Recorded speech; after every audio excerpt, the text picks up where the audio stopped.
In this position, black has just played the unconventional move b5 here. You are now playing as white. What is the best move in this position? I'll give you 5 seconds to try and find the answer. 5, 4, 3, 2, 1. Did you manage to find the correct answer?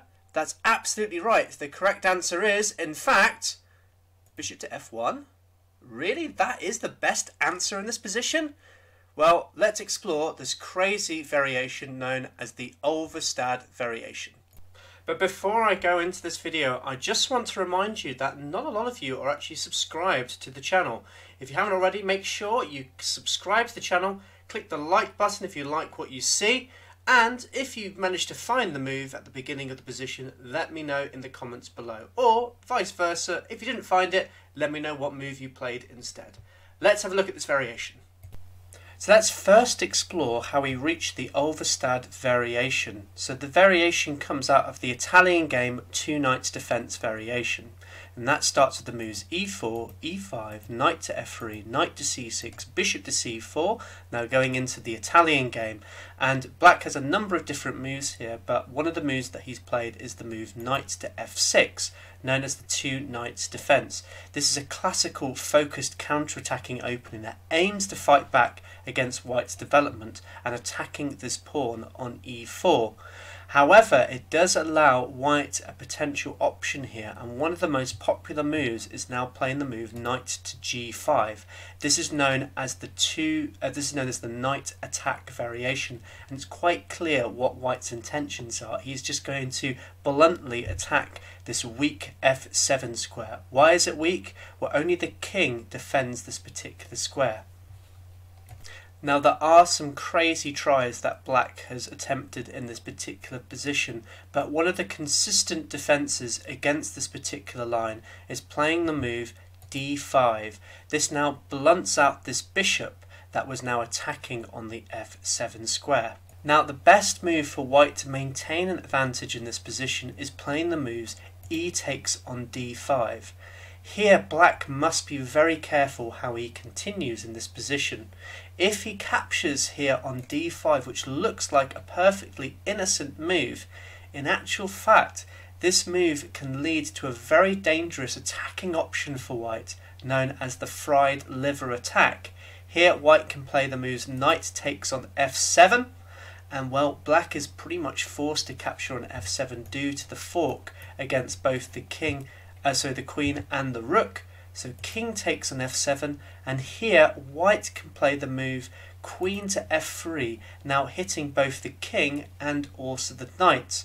Well, the king, in order not to lose any material in this position, bear in mind black is up 2 points of material, he can't afford to lose his knight, he must play the move king to e6, and already this is becoming a very uncomfortable position for black. His king is marooned in the centre, having to defend this knight on d5, and quite simply white just has a much easier game in this position. He can develop his knight onto c3, play moves like d4, or just simply castle, and then be able to continue his assault against the black king.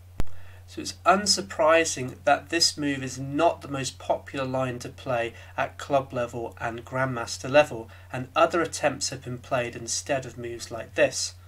Now the main line in this position is the surprising looking knight to a5, which does attack this bishop on c4, but does allow white to play the following variation.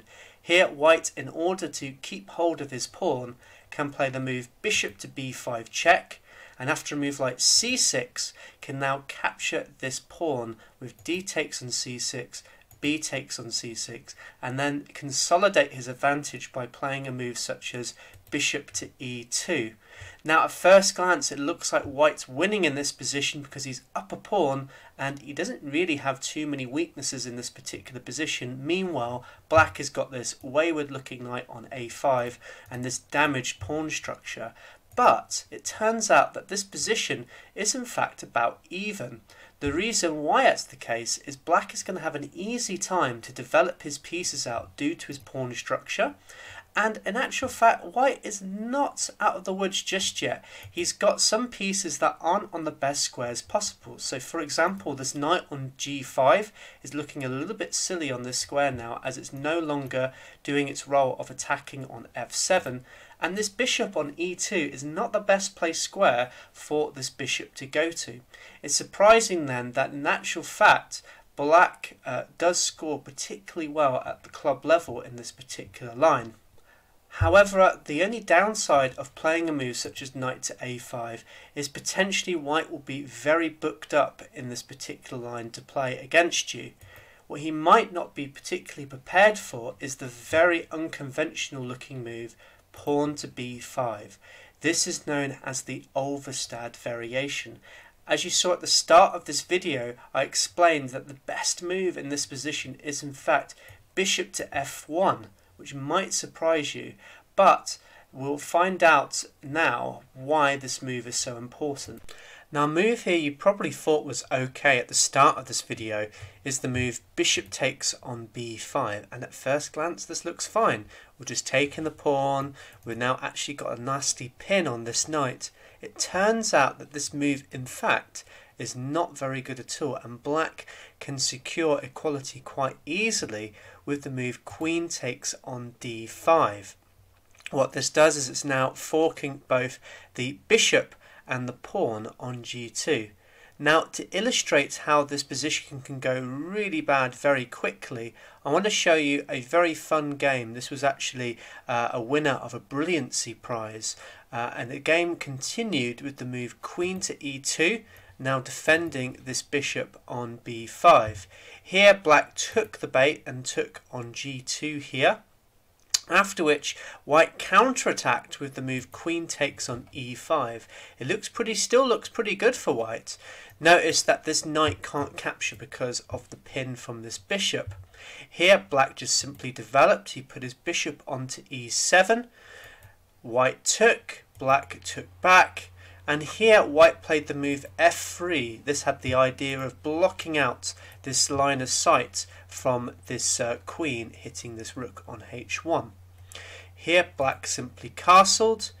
The white knight came back looking for trades. White did in this position because obviously he is up materially, but it now went very wrong for white very quickly.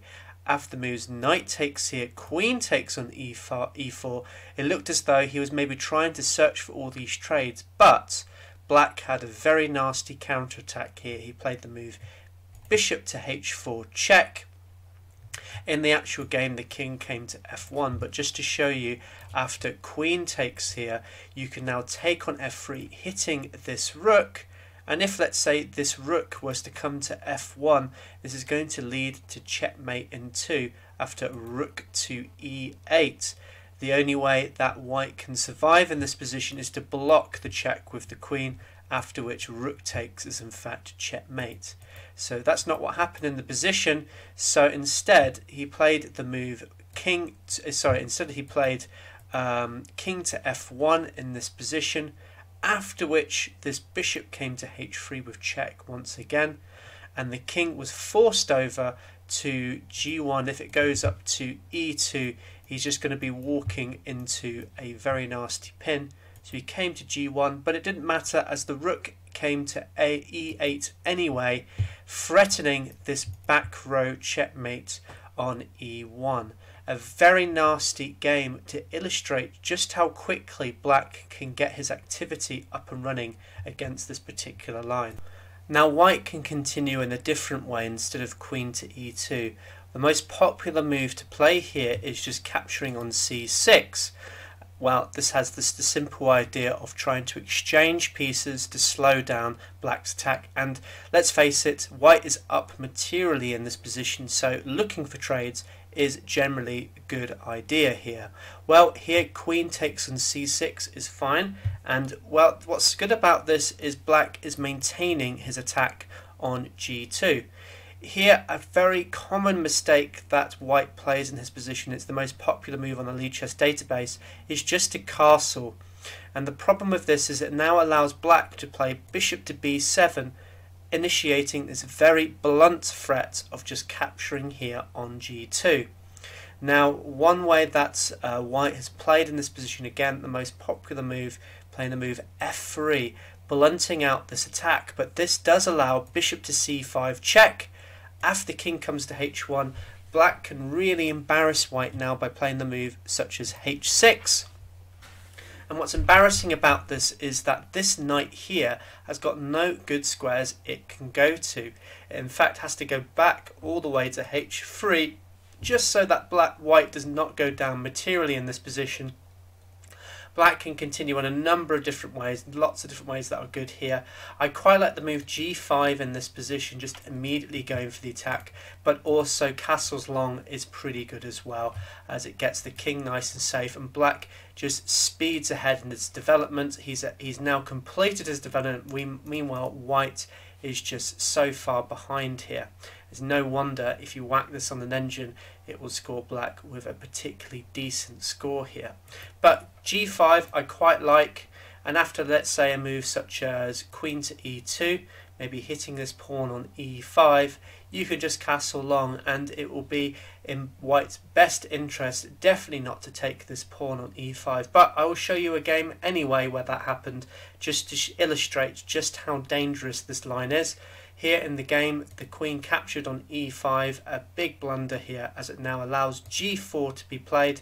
Lots of pressure, this pawn can't capture because it would be checkmate on g2. In this game, the queen came to f5 with check, the king just simply tucked away to b8, not fearing any danger in this position. Then the knight came to f4, getting out of the way of this pawn, but here g takes on f3, rook takes on f4. Now black played the strong move h to g8, intensifying some more pressure onto this g2 pawn. In the game, knight came out to f3, and black just simply continued with the move rook d to e8, just simply threatening this back row mate on e1. Well, the rook came back to f1 to stop that, but now black played a brilliant move here. He sacrificed his queen on g2. After the knight took back here on g2, there was another attack here, and this was in fact checkmate. Just look how well positioned black's pieces are to initiate this particular attack. A very nice position and a very nice win for black.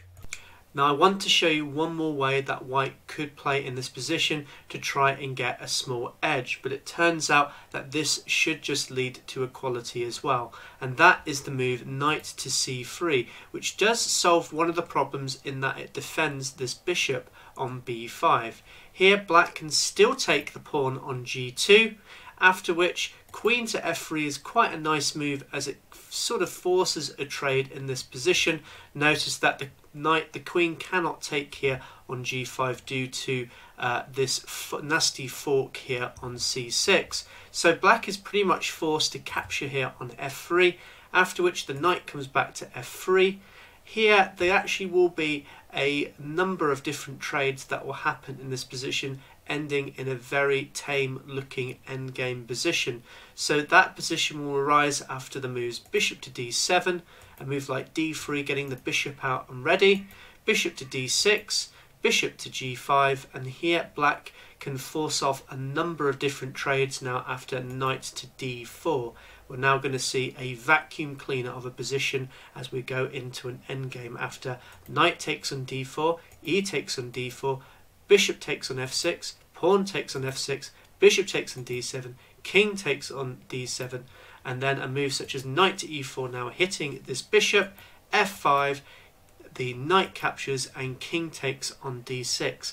It might surprise you in this position, but it is in fact an equal position for black, even though black has got quite a lot of different pawn weaknesses here. In fact, nearly all of his pawns are all isolated, but actually black is going to have a much more active position, being able to get his rooks onto the open files much easier, and he's got a king that's closer towards the centre. When I whacked this on an engine, it said that the position was near enough equal. So if you're playing as black, I think you would be very happy to get some equality in this position. Now, I will admit at this point I have glossed over this line very quickly. There are some very interesting, very complicated variations still to be found in this variation. But what I wanted to at least show is that black can maintain a very good position from this line, and it's no wonder that he scores particularly well against the bishop takes on b5 line. So going back, what should white play here instead? Well, another small inaccuracy in this position is just the move d takes on c6. It doesn't really offer a whole lot for white in this position.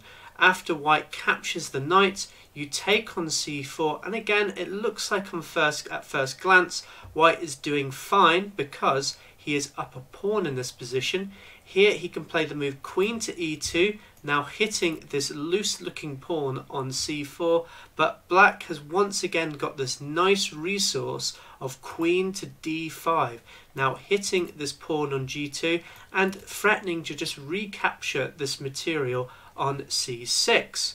In this line, let's say the knight comes out to c3. Here black can still actually take on g2, causing quite a lot of problems. After queen takes on e5, bishop to e7, this is already looking a bit uncomfortable for white. We looked at games that look very similar to this, where white will get overwhelmed over the board.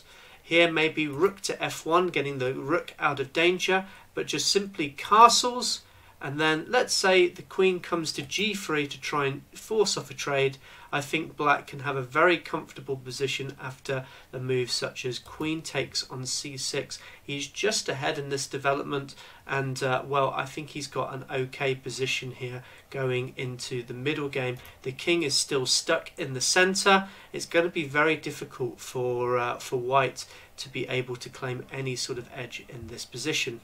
So going back to our initial position, we still haven't answered the question as to why bishop to f1 is the best move in this position. The reason why it's so good is perhaps it can be explained by the fact that in this line, the g2 pawn is often quite weak. By playing the move bishop to f1, we no longer have to worry after queen takes on d5 about this pawn problem on g2. Here white can now just simply develop his pieces to good squares and get a good advantage in this line after a move such as knight to c3. This is now attacking this queen, forcing her onto a different square, but what's really cool about this is it's now maintaining this potential threat of taking now on b5 with no nasty repercussions. So the move that's been played the most in this position is a move such as queen to c5, maybe maintaining a bit of presence for the queen in the center, and now the bishop can safely capture here on b5. He does not need to worry about his g2 pawn anymore. Play can continue. A move such as maybe knight to d7. Here white simply castle. A move like h6 can be met with knight to f6. Bishop to d6, bishop to pawn to d3. Castles and bishop to e3. I think here white is doing absolutely fine. He's maintained his one pawn advantage in this position, and black's very surprising move b5 just hasn't really worked in this position. Now it looks as though bishop to f1 solves all of white's problems in this position, but I hate to inform you that black does still have a very dangerous option here, and that is playing the move knight to d4. Now this actually is a transposition to another position in the two knights defense known as the Fritz Variation, and in this position this knight now defends this pawn, and black has got some interesting options with capturing on d5, equalizing the position, and also taking this knight on g5. White needs to play extremely accurately here. The move that maintains an edge is the move c3, now hitting this knight on d5. Okay, this knight captures, now hitting this knight. c takes on d4, queen takes on g5. It looks as though this position's starting to unravel a little bit, and it looks like white's going to fall behind, but he thankfully has this lovely check. Bishop takes on b5, momentarily stopping black as he now must make a forced move of his king to d8. Now, it looks as though white is out of the woods after he castles here short, but he still needs to be very careful as black has got some dangerous pieces aiming towards the king side. The move here that black can play to exemplify his position and show just how much tactical and brilliant attacking resources he has here is the move bishop to b7. And you can see here there's already a threat of this potential discovery attack on g2 to win the game. And well, I've got to say, white has got to be extremely careful here. If he makes a big blunder such as d takes on e5, so a move that doesn't really solve the issues in his position, here black simply wins with the move knight to f4. There's nothing that white can really do in this position. If he plays the move g3, then black wins simply with knight to h3. This is in fact checkmate from both the knight and the bishop coming down here. If, let's say, a move such as f3 is played, then it doesn't matter because you're going to then checkmate on g2 instead. So as you can see, there are still quite a few problems for white to solve. So the main line in this position, just so that white doesn't lose, is the move queen to f3. Well, black can still continue his onslaught by playing rook to b8. This is now threatening still to maybe move his knight to then uncover his bishop along this long diagonal. Now, thankfully here, white can now take d takes on e5. He doesn't need to worry about these tactical problems, as after knight to e3, now hitting this pawn, and it looks as though, you know, white is totally toast here. Well, thankfully queen to h3 just comes in the nick of time. And even after queen takes on g2, queen takes on here, knight takes on g2, you count the material, in actual fact, white still ends up being a pawn up in this position and has a small edge. Even after a move such as d4, bishop to e7, knight to c3, it looks as though black is going to finish his development, but actually white has maintained a small edge. He's got good control of the centre, he's not too far behind in development, and okay, his king is not the most safe king, but black has run out of resources to potentially checkmate white in this position. So if he can survive this, if he can manage to trade off his pieces, he should have a very fine position in the Ulvestad variation. So there we go. I hope you enjoyed this exploration of the Ulvestad variation and understood why bishop to f1 is the best move in this position. Nevertheless, if you are a black player and you do decide to play the Ulvestad variation, you might actually get some very quick and easy wins in this line if white does not know the clear variations or the best moves to play in this position. So I would still say here for the black side, if you like playing blitz chess, if you want very complicated positions, the Ulvestad and the Fritz variation can still take down white very easily. I hope you enjoyed this video. If you like what you see, make sure you leave a like, subscribe to the channel if you haven't already, and comment below if you found some of these positions totally crazy. Hope to see you soon. Take care. Bye.